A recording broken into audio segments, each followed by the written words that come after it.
Hello दोस्तों, राधे राधे, जय शिव शंकर, हर हर महादेव। आज हम महाशिवरात्रि के बारे में बताएंगे और उसकी कथा भी बताएंगे। महाशिवरात्रि फागुन कृष्ण पक्ष की चतुर्दशी को शिवरात्रि का व्रत होता है। इस दिन शिवजी और पार्वती की पूजा करते हैं। रोली, मूली, चावल, पान, सुपारी, लौंग, इलायची, चंदन, दूध, दही, घी, शहद, फल, फूल, कमलगट्टा, धतूरा, बेलपत्र, प्रसाद, दक्षिणा, धूप, दीप जलाकर रात को जागरण करते हैं। तब ब्राह्मणों से पूजा पाठ कराते हैं। 4 बार आरती करते हैं। शिव जी का भोग लगाकर सबको प्रसाद वितरण करते हैं। अब हम महाशिवरात्रि की कथा बताएंगे। प्राचीन समय में एक शंश बहेलिया था जो नित्य प्रति अनगिनत निरपराध जीवों को मारकर अपने परिवार का पालन पोषण करता था। एक बार पूरे जंगल में विचरण करने पर भी जब उसे कोई शिकार न मिला तो वह भूख से व्याकुल हुआ एक तालाब के किनारे गया।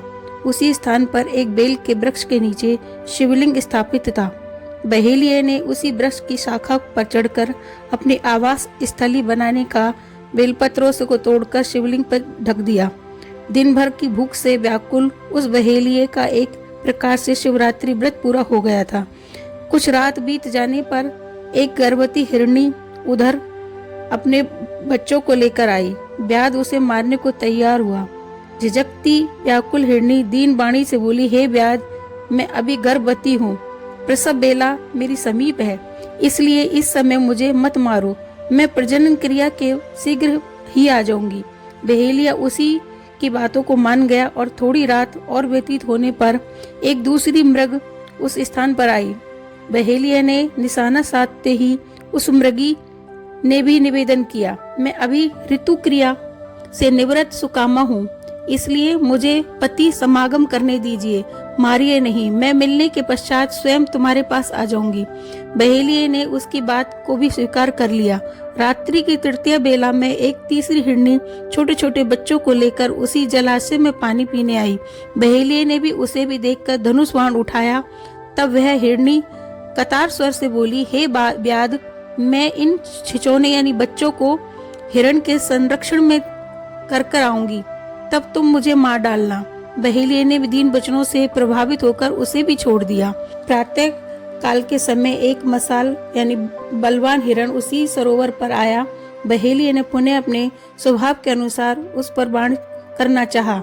यह क्रिया देखते ही हिरण व्याध से प्रार्थना करने लगा, हे व्याधराज, मुझे पूर्व आने वाले 3 हिरणियों को भी तुमने मारा हो तो मुझे भी मारिए, अन्यथा अगर मैं तुम्हारे द्वारा छोड़ दी गई तो मुझे मिलकर आने पर मारना, मैं भी उनका सहचर हूँ। हिरणी की करुणामयी वाणी सुनकर बहेलिये ने रात भर की बातें कह सुनाई तथा उसे भी छोड़ दिया।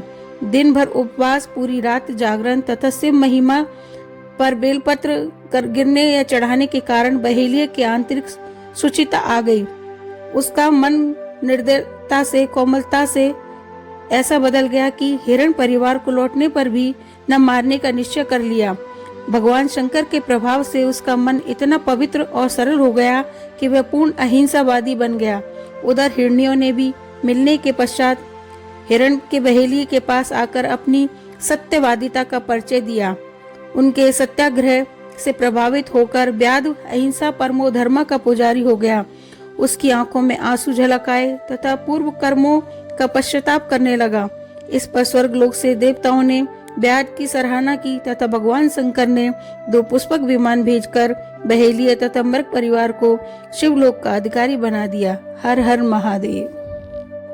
आप सभी पर महादेव की कृपा बनी रहे। इस कहानी को अपने परिवार के साथ सुने।